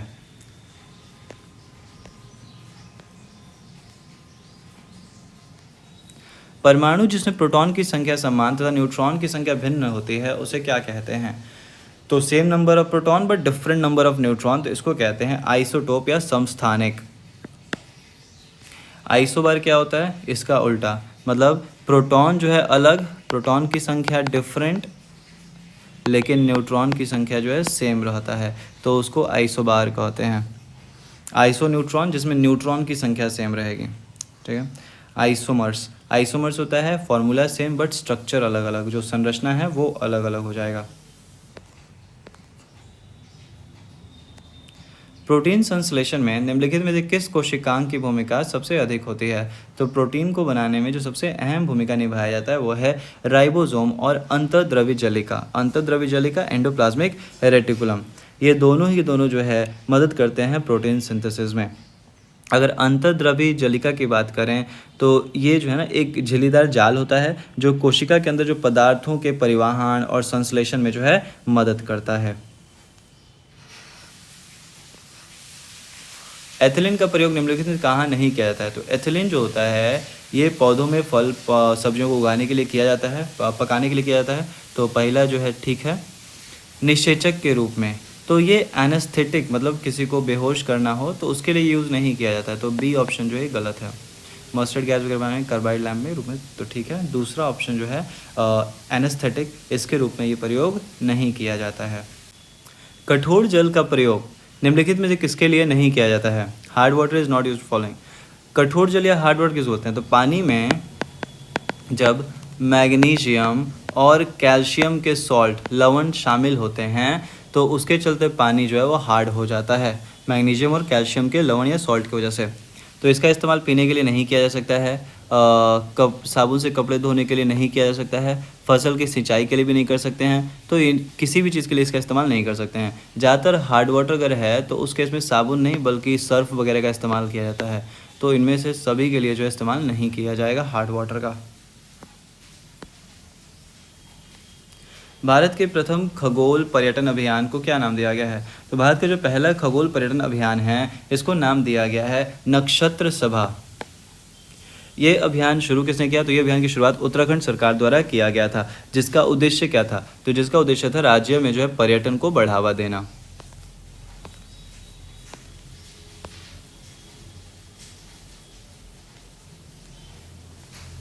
अमृत भारत स्टेशन योजना के तहत बिहार के कितने रेलवे स्टेशनों के पुनर्विकास के लिए आधारशिला रखी गई है। तो अमृत भारत स्टेशन के तहत जो है बिहार के 33 रेलवे स्टेशनों के पुनर्विकास और 72 अन्य परियोजनाओं के निर्माण और आधारशिला जो है रखी गई है। ये जो अमृत भारत स्टेशन योजना है इसकी शुरुआत कब हुई? तो इसकी शुरुआत हुई थी फरवरी 2023 में। और इसका मुख्य उद्देश्य क्या है? तो इसका उद्देश्य था जो भारतीय रेलवे नेटवर्क है ना, इनमें रेलवे स्टेशनों में सुधार करना, इसको आधुनिकीकरण करना, मॉडर्नाइजेशन, तो ये सब करना का जो है इसका लक्ष्य है। विश्व आपदा नियंत्रण दिवस निम्नलिखित में से किस तिथि को मनाया जाता है? तो विश्व आपदा नियंत्रण दिवस जो है ये मनाया जाता है 13 अक्टूबर को। इस दिन का उद्देश्य क्या है? तो जो आपदा के चलते जो जोखिम होता है इससे जागरूक करना और साथ ही साथ जो नए तरीके होते हैं बचाव के उसको जो है बढ़ावा देना। इस दिन की शुरुआत कब हुई थी? तो इसकी शुरुआत हुई थी 1989 में। संयुक्त राष्ट्र ने जो है इसका शुरुआत किया था, आपदा जोखिम प्राधिकरण का शुरुआत जो है किया गया। भारतीय संविधान के किस अनुच्छेद में अल्पसंख्यकों को अपने धर्म के प्रचार प्रसार हेतु शिक्षण संस्थानों की स्थापना का अधिकार दिया गया है? तो भारतीय संविधान के अनुच्छेद 30(1) में जो है जो भाषा और धार्मिक अल्पसंख्यक हैं इनको अपनी पसंद का जो शैक्षणिक संस्थान होता है इसका स्थापना करना, इसको चलाने का जो है अधिकार दिया गया है। तो अनुच्छेद 30। 27, 28, 29, 27, 28 जो है ये धर्म से जुड़ा हुआ है और 29 और 30 जो है ये अल्पसंख्यकों से जो है जुड़ा हुआ है अनुच्छेद। लेंस के संबंध में निम्नलिखित में से कौन सा कथन सही नहीं है? उत्तल लेंस, कॉन्वेक्स लेंस का जो क्षमता होता है घनात्मक होता है, पॉजिटिव। तो कॉन्वेक्स लेंस का जो पावर है ये पॉजिटिव होता है, बात सही है। और कॉन्केव लेंस का जो पावर होता है वो नेगेटिव होता है, ये भी सही है। तो दोनों ही स्टेटमेंट सही हैं, तो 2। निम्नलिखित में से किसकी उपस्थिति के कारण पीतल का रंग हवा में फीका पड़ जाता है? तो जो ब्रास होता है ये थोड़ा सा इसका कलर जो है लाइट हो जाता है। तो ये क्यों होता है? तो ये इसलिए होता है क्योंकि यहाँ पर हाइड्रोजन सल्फाइड जो है वो इसके रंग को हल्का कर देता है। अगर पीतल की बात करें तो पीतल क्या है? तो पीतल जो एक मिश्र धातु है, अलॉय। और ये किस चीज़ का अलॉय है? तो पीतल जो है ये मिश्र धातु है तांबा, कॉपर और साथ ही साथ जो है जिंक। तो तांबा और जिंक को मिलाकर जो है पीतल बनता है। और हाइड्रोजन सल्फाइड जो है ये पीतल के साथ जब प्रतिक्रिया करता है तो धीरे धीरे जो है इसका रंग काला पड़ जाता है। काला क्यों पड़ जाता है? कॉपर सल्फाइड के निर्माण के कारण। तो हाइड्रोजन सल्फाइड के कारण जो है इसका रंग फीका पड़ने लगता है। द वेल्थ ऑफ नेशंस पुस्तक द्वारा एडम स्मिथ ने किस प्रकार की आर्थिक व्यवस्था को प्रोत्साहित किया था? तो वेल्थ ऑफ नेशंस की बात करें तो ये किताब एडम स्मिथ के द्वारा लिखा गया था। इस किताब में इन्होंने बात किया है कि जो बाज़ार होना चाहिए वो एकदम फ्री होना चाहिए, किसी सरकार के नियंत्रण में नहीं होना चाहिए, तभी जाकर जो है वो अच्छा खासा जो है प्रॉफिट कर सकता है। तो स्मिथ ने ये तर्क दिया कि जो व्यक्तिगत स्वार्थ होता है और प्रतिस्पर्धा है इसी के माध्यम से जो है अर्थव्यवस्था में सुधार किया जा सकता है। तो कंपटीशन होना अनिवार्य है, अगर कंपटीशन नहीं होगा तो कुछ नहीं हो सकता है। तो इसलिए सरकार को जो है मार्केट में हस्तक्षेप नहीं करना चाहिए। तो ये जो वेल्थ ऑफ नेशन है, ये किताब लिखी कब गई थी? तो वेल्थ ऑफ नेशन जो किताब है ये लिखी गई थी 1776 में ये प्रकाशित हुई थी। तो ये पूंजीवाद को बढ़ावा देता है, कैपिटलिस्ट सिस्टम को जो है बढ़ावा देने का कार्य ये करता है, जिसमें सरकार का मुख्य एम प्रॉफिट होता है, प्रॉफिट कमाना है बस। ये उसके लिए सरकार जो है मार्केट एकदम फ्री छोड़ देती है, मार्केट तय करेगा क्या बनाना है क्या नहीं बनाना है, कितने में बेचना है, ये सब मार्केट तय करता है। केंद्रीय सांस्कृतिक मंत्री किशन रेड्डी द्वारा देश की पहली डिजिटल राष्ट्रीय संग्रहालय सलारगंज संग्रहालय की आधारशिला किस राज्य में रखी गई है? तो केंद्रीय मंत्री जो किशन रेड्डी ने हैदराबाद में जब पहले डिजिटल राष्ट्रीय पुरालेख संग्रहालय की आधारशिला रखी, और हैदराबाद है कहाँ? तेलंगाना में। तो ऑप्शन नंबर डी। जाति उन्मूलन के लिए कार्य करने वाली परमहंस मंडली का गठन किस वर्ष किया गया था? तो परमहंस मंडली की बात करें तो इसका गठन हुआ था 1849 में। 1849 में जो है इसका गठन किया गया था। ये कहाँ हुआ था? ये बॉम्बे में हुआ था और ये मानव धर्म सभा के बहुत करीब था। मानव धर्म सभा की बात करें तो इसका स्थापना जो है 1844 में हुआ था। और ये परमहंस मंडली की शुरुआत किसने किया था? तो परमहंस मंडली की शुरुआत जो है दुर्गाराम मेहता जी, ददोबा पांडुरंग, इन लोगों ने इसकी शुरुआत की थी। अकेडमी अवार्ड ऑफ मेरिट के नाम से किस पुरस्कार को जाना जाता है? तो अकेडमी अवार्ड्स के नाम से जो है ऑस्कर पुरस्कार को जाना जाता है। अगर ऑस्कर पुरस्कार की बात करें तो इसकी शुरुआत कब हुई थी? तो इसकी शुरुआत 16 मई 1929 को हुई थी। तब से जो है ये पुरस्कार बांटा जा रहा है और ये कला के क्षेत्र में जो फिल्म वगैरह होता है उसमें जो है ऑस्कर्स दिए जाते हैं। राष्ट्रीय साक्षरता मिशन की शुरुआत किस पंचवर्षीय योजना में किया गया था? तो राष्ट्रीय साक्षरता मिशन जो है नेशनल लिटरेसी मिशन, इसकी शुरुआत जो है 1988 में किया गया था और इसका मुख्य काम क्या था कि जो निरक्षरता थी, इलिटरेसी, निरक्षरता को दूर करना और साथ ही साथ ऐसे चीज़ों को बढ़ावा देना जिससे शिक्षा का स्तर और ज़्यादा ठीक हो। और उस समय खासकर जो 15 से 25 वर्ष के लोग हैं इनको शिक्षित करने पे ज़्यादा जोर दिया गया। तो ये कब हुआ? ये 7वीं जो पंचवर्षीय योजना रही उसमें किया गया। 7वीं पंचवर्षीय योजना कब से कब तक चला? तो 1985 से लेकर जो है 1990 तक ये पंचवर्षीय योजना चला, 7वीं पंचवर्षीय योजना। और इस समय प्रधानमंत्री थे राजीव गांधी। भारत के संविधान में निम्नलिखित में से कौन सा अनुच्छेद शोषण के खिलाफ अधिकार की गारंटी देता है? तो शोषण के खिलाफ संविधान में 2 अनुच्छेद हैं, एक तो अनुच्छेद 23 और ऊपर से अनुच्छेद 24 सॉरी। तो अनुच्छेद 23 और 24। अनुच्छेद 17 की बात करें तो अनुच्छेद 17 क्या कहता है कि छुआछूत को मनाही, एक तरीके से पहले जो छुआछूत किया जाता था तो वो नहीं होना चाहिए। और अनुच्छेद 29 जो है ये अल्पसंख्यकों से जुड़ा हुआ है। तो 2 अनुच्छेद जो कहीं ना कहीं शोषण के खिलाफ अधिकार की गारंटी देता है वो है 1 और 4, ऑप्शन नंबर सी। जैसे अगर 23 की बात, 23 में क्या है?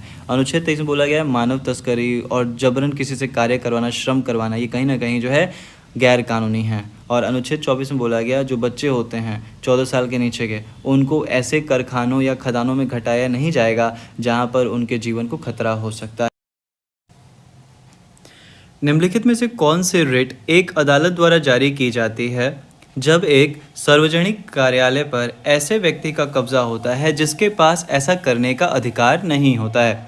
तो जब भी कोई व्यक्ति किसी सार्वजनिक पद पर कब्जा कर लेता है जो उसको नहीं करना चाहिए तो अदालत जारी करता है को वारंटो, अधिकार पृच्छा, कि आप किस अधिकार से इस गद्दी पर, इस पावर पर बैठल हैं। तो ये चीज़ जो है को वारंटो होता है और ये जारी किया था ताकि उस व्यक्ति को उस पद से हटाया जा सके। तो मेनली क्या है ना कि अनुच्छेद 32 के द्वारा सुप्रीम कोर्ट जो है 5 तरह के रिट जारी करता है और अनुच्छेद 226 के द्वारा जो है हाई कोर्ट भी 5 तरह के रिट जो है जारी कर सकता है, जिसमें से एक है प्रोहिबिशन, निषेध। इसके तहत क्या होता है ना कि किसी भी अदालत को अपने अधिकार क्षेत्र के बाहर के मामलों को कार्य करने से जो रोकता है सुप्रीम कोर्ट। निचले वाले सुप्रीम कोर्ट क्या करेगा? ऐसा प्रोहिबिशन रिट जारी करेगा ताकि जो निचला अदालत है वो जो भी फैसला या कार्य कर रहा है उसको रोक दे, तो निषेध। इसी तरीके से जो है सर्ट्योरारी या उत्प्रेषण की बात करें तो उत्प्रेषण में क्या होता है कि इसमें जो उच्च अदालत होता है, चाहे सुप्रीम कोर्ट है चाहे हाई कोर्ट है, ये निचले अदालत के जो मामले होते हैं बोलता है कि आप हल मत करो, उसको आगे ट्रांसफ़र कर दो। तो ये चीज़ है। एक होता है बंदी प्रत्यक्षीकरण, हेवियस कॉर्पस। हेवियस कॉर्पस की बात करें तो इसमें क्या होता है, अगर किसी व्यक्ति को पुलिस वगैरह गिरफ्तार करती है तो जो कोर्ट होता है ये जारी करता है कि उस व्यक्ति को कोर्ट के सामने पेश किया जाए, तो बंदी प्रत्यक्षीकरण या फिर हेबियस कॉर्पस। और एक है परमादेश, जिसको कहते हैं मेनली जो है मैंडेमस। तो मैंडेमस रिट तब जारी किया जाता है जब हाई कोर्ट या जो सुप्रीम कोर्ट है ना, वो किसी एक अधिकारी को अपने कर्तव्य को पूरा करने का आदेश देता है। कोई भी ऑफिसर है जो अपना कार्य ठीक से नहीं कर रहा है तो उसके लिए सुप्रीम कोर्ट या हाई कोर्ट जो है मैंडेमस जारी करता है, जिसको परमादेश बोलते हैं। प्रकाश संश्लेषण में कौन सा प्रकाश सबसे कम प्रभावी होता है? तो प्रकाश संश्लेषण में हरा प्रकाश जो है ये सबसे कम प्रभावी होता है, क्योंकि क्लोरोफिल जो है ना इस रंग को परावर्तित कर देता है, इस रंग को जो है रिफ्लेक्ट कर देता है, जिसकी वजह से ये प्रकाश को अवशोषित नहीं कर पाता है। तो ये चीज़ है। वहीं अगर बात करें सबसे ज़्यादा किस में होता है, तो सबसे ज़्यादा लाल और बैंगनी प्रकाश जो है, इसमें प्रकाश संश्लेषण सबसे प्रभावी होता है और हरा में सबसे कम। अफीम युद्ध किस देश में हुआ था? अफीम युद्ध की बात करें तो दो अफीम युद्ध हुए हैं 19वीं सदी में। एक तो चीन और ब्रिटेन के बीच में, और बाद में चीन और फ्रांस के बीच में। दोनों में ही चीन शामिल था। तो अफीम युद्ध चीन में हुआ बेसिकली। पहला जो अफीम युद्ध हुआ था 1839 से लेके 1842 तक हुआ था। और दूसरा जो अफीम युद्ध, पहला अफीम युद्ध किसके बीच में हुआ? चीन और ब्रिटेन के बीच में। दूसरा जो अफीम युद्ध हुआ 1856 से 1860 तक, ये किसके बीच में हुआ? तो ये जो है चीन और फ्रांस के बीच में हुआ था। तो ये चीज़ है। चीन में जो अफीम के अवैध व्यापार को रोकने के लिए चीनी सरकार द्वारा जो है प्रयास चालू किया गया था, और इसी के लिए जो ये अफीम युद्ध हुआ था। निम्न में से कौन सा कारक देर से मध्य युग में यूरोपीय रईसों की गिरावट का कारण बन जाता है? तो जो यूरोपियन नॉवेल्स हैं, इनकी गिरावट का जो मुख्य कारण बन गया वो था राष्ट्र राज्य का उदय, नेशन स्टेट्स का निर्माण। जब नेशन स्टेट्स बढ़ने लग गए तो उसके वजह से कहीं ना कहीं जो है जो नॉबल्स थे, जो यूरोपीय रईस थे, इनका प्रभाव जो है कम हो गया। तो ये चीज़ है। तो राष्ट्र राज्यों के उदय के कारण जो है ऐसा हुआ।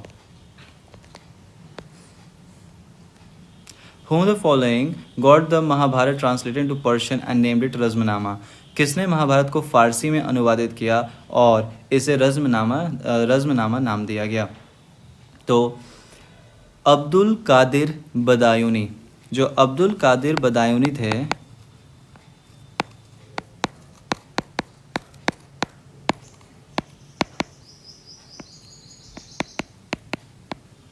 और फैज़ी, दो व्यक्ति हैं, अब्दुल कादिर बदायूनी और फैज़ी। इन्होंने महाभारत का जो है फ़ारसी में अनुवाद किया था और इसको जो है रज़्मनामा नाम दिया गया था।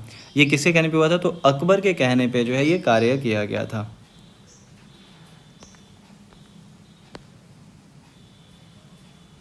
कॉलम ए को कॉलम बी से मिलान करें। ओके। उपनिषद की बात करें तो उपनिषद क्या होता है?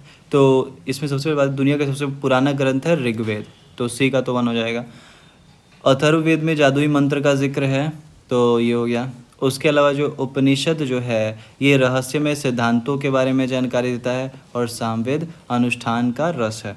तो ये जो तो उपनिषद हो जाएगा रहस्यमय सिद्धांत, जो मिस्टिकल प्रिंसिपल्स होते हैं वो उपनिषद में जिक्र है। तो ए का 3 4 1 2 ऑप्शन नंबर बी जो है इसका सही जवाब हो जाएगा। सबसे पुराना ग्रंथ जो है, सबसे पुराना शास्त्र जो है वो ऋग्वेद है। अथर्ववेद में जो है जादुई मंत्रों का जिक्र किया गया है। और जो 4 वेद हैं, ऋग्वेद, यजुर्वेद, सामवेद, अथर्ववेद, जिसमें से 3 वेद तो पहले बने थे, लेकिन अथर्ववेद जो है थोड़ा लेट बना हुआ है, और इसमें जादुई मंत्रों का भी जिक्र किया गया है। अच्छा, उसी का तो उपनिषद का हो जाएगा मिस्टीरियस डॉक्ट्राइन, सामवेद हो जाएगा रिचुअल जो है जूस। उसके अलावा जो ऋग्वेद की बात करें तो ये हो जाता है ओल्डेस्ट स्क्रिप्चर्स, और अथर्ववेद जो है मैजिकल चांट्स। तो ये सब हो जाएगा। ठीक है।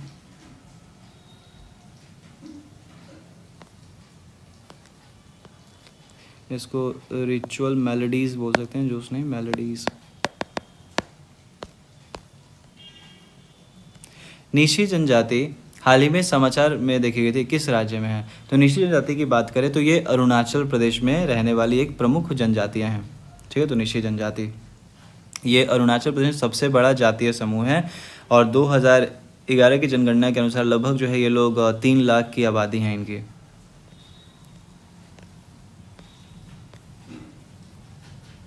हाल ही में किस मंत्रालय ने विश्व नोट तंबाकू दिवस 2024 पर तंबाकू के मैनुअल मुफ्त शिक्षा संस्थानों का कार्यान्वयन शुरू किया है? तो शिक्षा मंत्रालय ने जो है विश्व तंबाकू निषेध दिवस 2024 पर तंबाकू मुक्त शैक्षणिक संस्थानों के कार्यान्वयन मैनुअल का शुभारंभ किया है। तो ये शिक्षा मंत्रालय ने किया है। अच्छा, तंबाकू निषेध दिवस कब मनाया जाता है? तो विश्व तंबाकू निषेध दिवस जो है वो 31 मई को मनाया जाता है।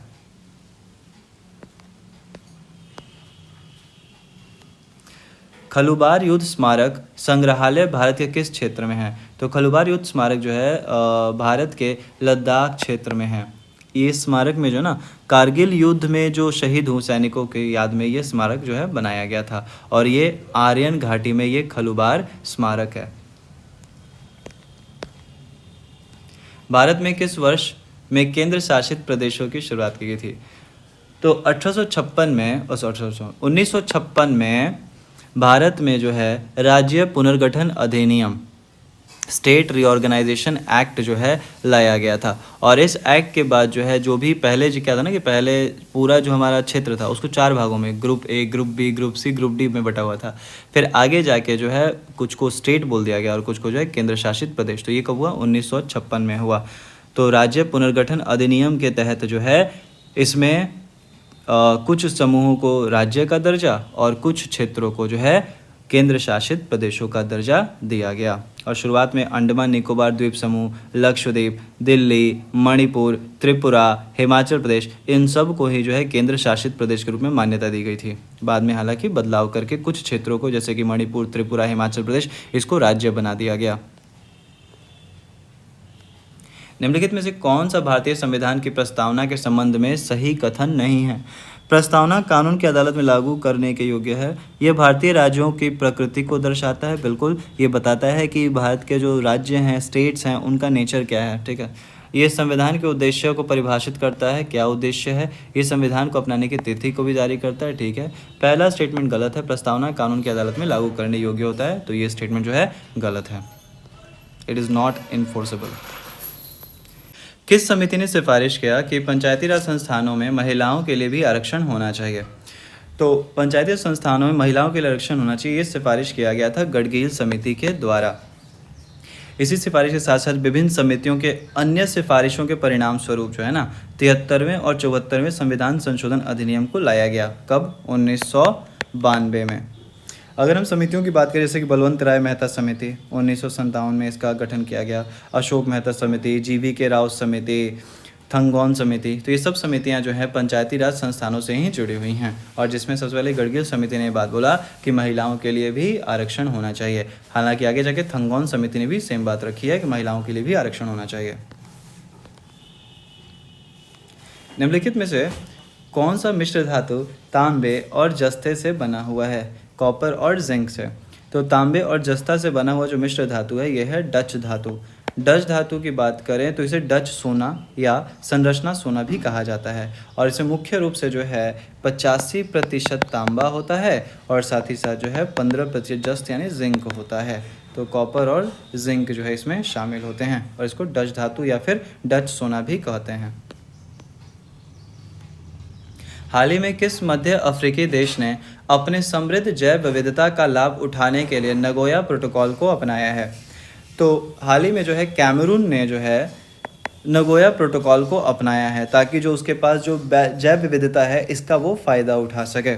अगर नगोया प्रोटोकॉल की बात करें तो ये एक अंतर्राष्ट्रीय समझौता है जिसका मुख्य उद्देश्य क्या है? तो इसका मुख्य उद्देश्य था आनुवांशिक जो संसाधन हैं और उनसे संबंधित जो पारंपरिक ज्ञान है इसके उपयोग से इसके लाभ को निष्पक्ष और न्याय संगत तरीके से लोगों के साथ साझा करना।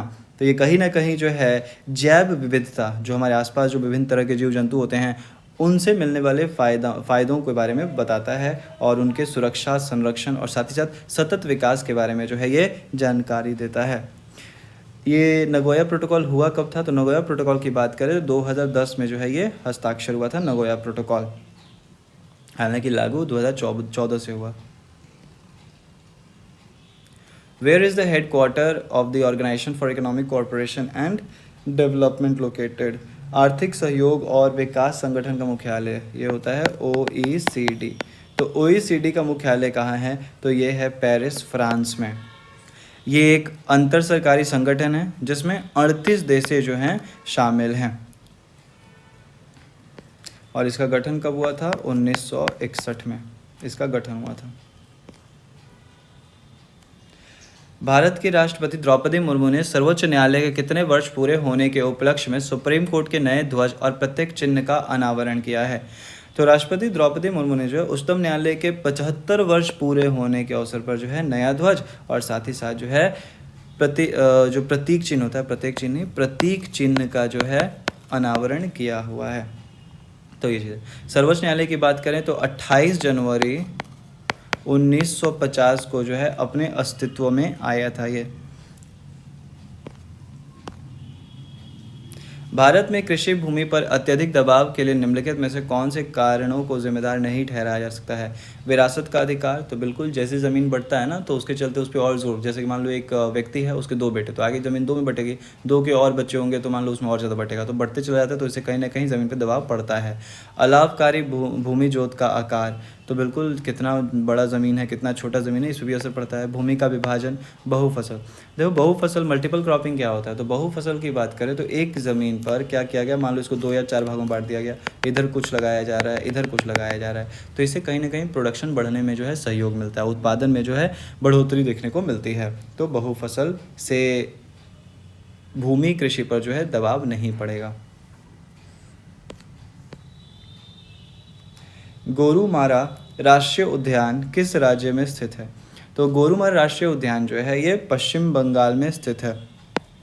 ये जो है पश्चिम बंगाल का जलपाईगुड़ी जिले में जो है ये राष्ट्रीय उद्यान पाया जाता है। निम्नलिखित में से कौन पौधों की जड़ प्रजाति के मुख्य कार्यों में शामिल नहीं है?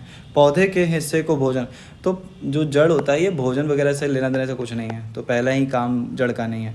मिट्टी में जल का अवशोषण, बिल्कुल जो प्लांट्स जो पौधे होते हैं वो मिट्टी जल कहाँ से ले रहे हैं? मिट्टी से ही तो ले रहे हैं।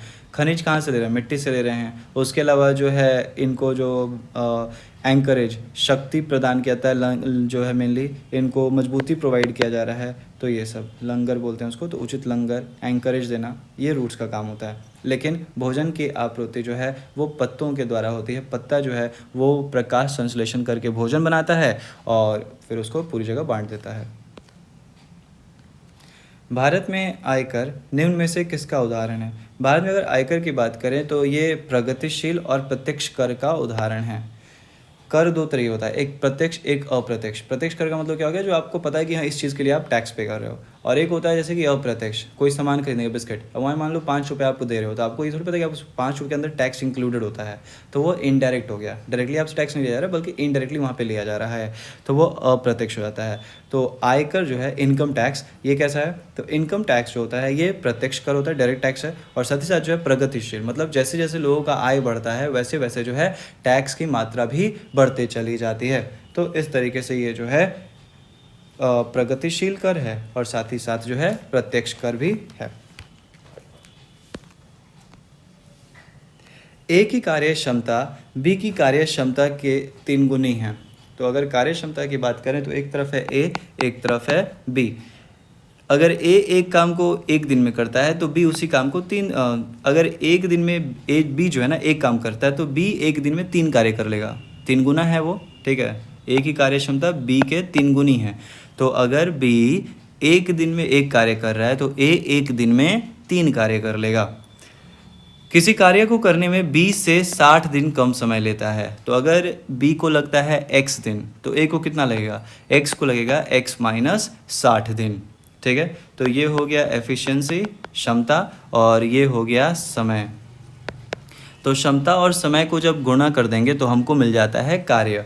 अब क्योंकि दोनों तो कार्य तो सेम ही कर रहे हैं तो दोनों के कार्य को 1 कर दो, तो 3x minus 60 is equal to 1 into x.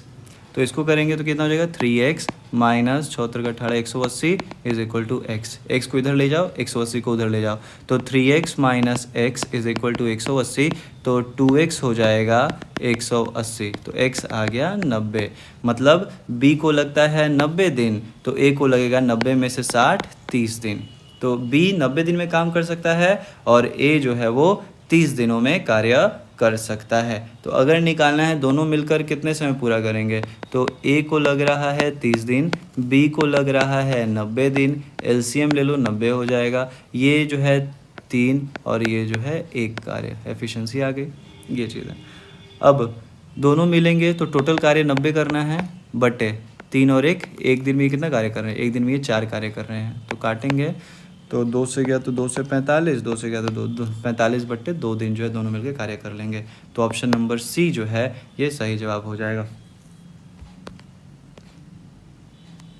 एक परीक्षा में 70% विद्यार्थी अंग्रेजी में तथा 65% गणित में उत्तीर्ण हुए। यदि 27% विद्यार्थी दोनों विषयों में अनुत्तीर्ण रहें तो 248 विद्यार्थी दोनों विषयों में उत्तीर्ण होते हैं, तो कुल कितने परीक्षार्थी शामिल थे। अब देखो 70% तो अंग्रेजी में पास हो गए, 65% गणित में पास हो चुके हैं, 27% फेल हो चुके हैं दोनों ही सब्जेक्ट में। तो हम ये देख सकते हैं कितने बच्चे हैं जो पास हुए हैं। तो मान लो टोटल प्रतिशत तो 100 ही रहेगा ना, तो 100 में से 27% तो फेल हो गए, तो पास कितने हुए होंगे। तो पास हुए होंगे 70 में से 3 और ये हो जाएगा 9 में से 7 गया तो 9 में से 2 गया तो 7, तो 73% बच्चे जो है ये पास हुए हैं। ठीक है, कुल मिला के 100 में से 73% बच्चे पास हो गए। अब देखो यहाँ पर क्या हो रहा है कि टोटल 73 बच्चे पास हुए हैं, जिसमें से 70% तो अंग्रेज़ी में, 65% जो है वो गणित में, और कुछ बच्चे ऐसे होंगे जो दोनों में पास हुए होंगे। तो दोनों में जो पास हुए हैं वो x मान लेते हैं। तो यहाँ से दोनों में पास हुए बच्चों की प्रतिशत संख्या कितनी हो जाएगी, तो ये हो जाएगा 5 और 7 और 6 13 में से 73 घटा दो, तो यहाँ पे कितना आ जाएगा 5 में से 2 और 7 में से ये गया तो 6। 62% बच्चे हैं जो दोनों में ही उत्तीर्ण हुए हैं। तो 62% का वैल्यू हमको दे दिया है, 62% का वैल्यू है 248। तो 100% का वैल्यू कितना हो जाएगा 248 बट्टे 62 गुणा 100, काटा जाएगा तो 62 चौका 4 × 100 400, तो 400 इसका सही जवाब हो जाएगा। एक कार द्वारा 100 किलोमीटर की दूरी एक निश्चित चाल से की जाती है, परंतु आधी दूरी तय करने के बाद इंजन में कुछ खराबी हो जाने के कारण इसकी शेष दूरी उस चाल के आधी चाल से पूरी की गई तथा गंतव्य स्थान पर यह 2 घंटे देर से पहुंची। तो मतलब मान लो क्या कि टोटल डिस्टेंस था 100, दूरी है 100, इसमें से 50 किलोमीटर तो सही तरीके से चला, लेकिन 50 किलोमीटर उसका स्पीड जो है वो आधा हो गया, और दोनों के समय का अंतर कितना है 2 घंटा है। तो यहाँ पे क्या देखोगे, इसको जाने में 2 घंटा ज़्यादा लगा है तो इसको आगे रखो, 50 बटे डिस्टेंस बाई स्पीड कर देंगे तो हमको मिल जाएगा टाइम। तो T1 minus T2, distance by speed कर देंगे तो ये मिल जाएगा। दोनों का अंतर कितना दे दिया है 2 घंटा दे दिया है। ये वाला 50 किससे किया है आधे स्पीड से, और ये वाला 50 किससे किया है पूरे स्पीड से। दोनों के बीच का समय का अंतर 2 घंटा। सॉल्व कर लीजिए, तो ये उधर जाएगा तो 100 बटे एक्स माइनस 50 बटे एक्स इज इक्वल टू 2। तो यहाँ पे एक्स इधर चला गया तो ये हो जाएगा 50 इज इक्वल टू 2x, तो x आ जाएगा 25 kilometre per hour. Option number D. उसी का इंग्लिश वर्जन है यहाँ पे। और distance of 100 kilometre was covered by a car at a certain speed, but due to some malfunction in the engine after covering half the distance the remaining distance was completed at half of the speed to that speed, and what was the initial speed of the car if they reach the destination with delay of 2 hours. तो 2 घंटे अगर देर से पहुँचे तो कितना समय लग रहा है 25 किलोमीटर लगेगा। ठीक है, क्या मान लेंगे कि आधा 50 किलोमीटर तो x से गया, बाकी आधा 50 किलोमीटर जो है x बट्टे 2 से गया। दोनों का समय का दूरी कितना है 2 घंटा है, तो ये ज़्यादा लगा है तो इसको पहले रखेंगे और इसको बाद में रखेंगे, दोनों को माइनस कर देंगे तो आ जाएगा हमारा समय। 2 उम्मीदवारों के बीच हुए एक चुनाव में एक उम्मीदवार को कुल वैध मतों के 52% वैध मिले तथा कुल मतों के अवैध। अच्छा, तो मान लो अगर टोटल वोट है 100%, तो इसमें से 25% तो अवैध हो गया, तो मतलब कितना है 75% होगा जो वैध होगा। यदि कुल मतों की संख्या 84 है तो कुल मत कितने हैं 100%, तो 100% का वैल्यू दे दिया है 84, तो वैध मत है 75, तो 75 कितना हो जाएगा, तो 75% जो है 8400 का अगर हम निकालें तो कितना हो जा रहा है, काट देंगे तो ये हो जाएगा 84 × 75, 5 चौका 20, 8 पे 40 2 42, 7 चौका 28 और 7 बटे 56 57 58 0 8 2 10 8 4 12 1 13, ये हो जाएगा लगभग 6300।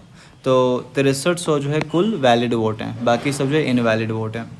अब इसके अलावा बात करें तो क्या बोल रहा है, यदि कुल 52% तो मिला किसको, 52% मिल गया है जो जीता है, वैध वोट का 52% मिल गया है जो जीता है, तो दूसरे उम्मीदवार को कितना मिलेगा, तो 52 और उसको मिला तो 48 उसको मिलेगा, तो 6300 का 48% कितना हो जाएगा तो अगर यहाँ मल्टीप्लाई करें 63 और 48, 8 3 का 24, 8 6 48, 49 50, 4 3 12, 6 24 1 25, 3024। अगर x प्लस वाई और x माइनस वाई 5:1 है तो 5x प्लस 5y और 3x माइनस 2y का मान क्या होगा। अब देखो, अगर ढंग से देखोगे यहाँ पे तो x प्लस वाई 5 है, मतलब दो संख्याओं को जोड़ने पे हमको 5 मिल रहा है और दो संख्याओं को घटाने पे हमको 1 मिल रहा है। तो इसका क्या मतलब होगा, अगर मैं x को 3 मान लूँ और y को 2 मान लूँ तो क्या ये सही हो जाएगा। तो 3 + 2 5 होता है और 3 में से 2 गया तो 1 होता है, तो एकदम सटीक बैठ रहा है। तो मतलब x का वैल्यू 3 है तो y का वैल्यू 2 है। बैठा के देखिए इसमें, तो ये हो जाएगा 5 × 3, x का वैल्यू 3 प्लस 5 × 2, y का वैल्यू 2 है, बटे 3x, 3 × 3 माइनस 2 × 2, तो ये हो जाएगा 15 और 10 25, बटे 9 में से 4 गया तो 5, तो ये आ जाएगा 5। तो ऑप्शन नंबर बी जो है इसका सही जवाब हो जाएगा। तो ये है हमारा आज का 100 क्वेश्चन आंसर का सेट। आज के लिए बस इतना ही रखते हैं, मिलते हैं अपने अगले वीडियो में एक नए सेट के साथ, नए 100 क्वेश्चन के साथ। तब तक के लिए कोशिश करते रहिए, मेहनत करिए। धन्यवाद।